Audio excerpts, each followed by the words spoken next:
Por que um balão cheio d'água pode ser colocado sobre uma vela e não estoura? Como que é possível caminhar sobre carvão em brasa?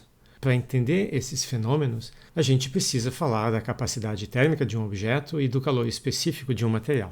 Vamos supor que a gente tem alguns objetos diferentes, todos eles em equilíbrio com a temperatura ambiente, e a gente quer aumentar a temperatura de todos eles de uma certa quantidade ΔT. Quanto mais calor o sistema receber, maior vai ser a variação de temperatura. De fato, essas duas quantidades são proporcionais. Assim, para cada grau que a temperatura aumenta, o sistema precisa receber uma quantidade de calor que é Q dividido por ΔT. E essa energia fica armazenada no próprio objeto. Por essa razão, a gente define uma capacidade térmica. E com isso, a gente transforma essa proporção numa igualdade. Se a variação de temperatura for muito pequena, a forma infinitesimal dessa equação é ΔQ igual a C dt. Notem que aqui, de novo, a gente usou símbolos diferentes para as diferenciais, para enfatizar que essa diferencial aqui do calor não é uma diferencial exata. A gente não pode integrar e obter calor no estado final menos calor no estado inicial, porque calor, como trabalho, não são variáveis de estado, são quantidades associadas a processos.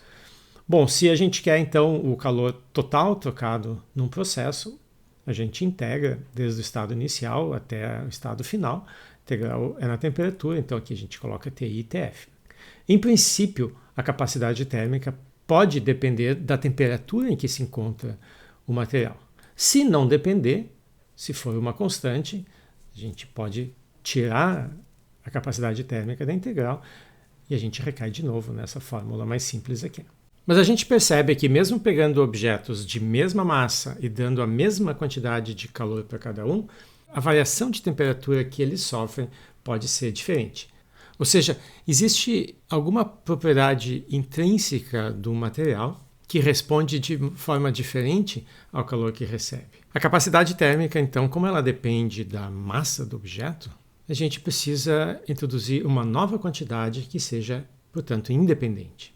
E essa quantidade vai ser o calor específico. Então, quando a gente divide a capacidade térmica do objeto pela sua massa, essa quantidade obtida, ela depende agora só da natureza intrínseca desse material. E é chamada, então, o calor específico.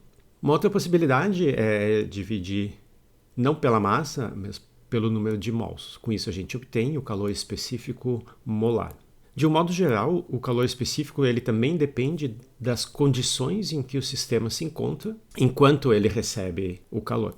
Então, por exemplo, em gases, o calor que o sistema recebe para sofrer uma determinada variação de temperatura é diferente quando ele é mantido a volume constante de quando ele é mantido a pressão constante. Então a gente identifica essas duas possibilidades como CV e CP. Então, em princípio, o calor específico ele vai depender do tipo de processo pelo qual passa o sistema.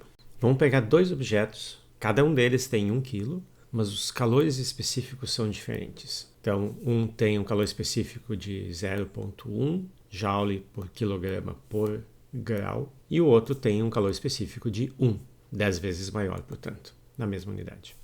A gente vê que se os dois recebem a mesma quantidade de calor, então aqui no exemplo 10 joules, aquele que tem o maior calor específico vai ter uma menor variação na temperatura quando recebem a mesma quantidade de calor.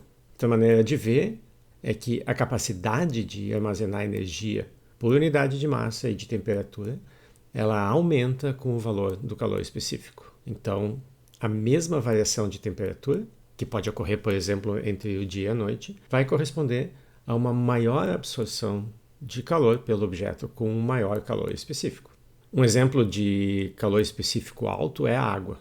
Para conseguir diminuir de modo expressivo a temperatura, muita energia tem que ser perdida, o que leva tempo, porque esses processos de troca são feitos pela superfície, enquanto a energia está armazenada em todo o volume do sistema.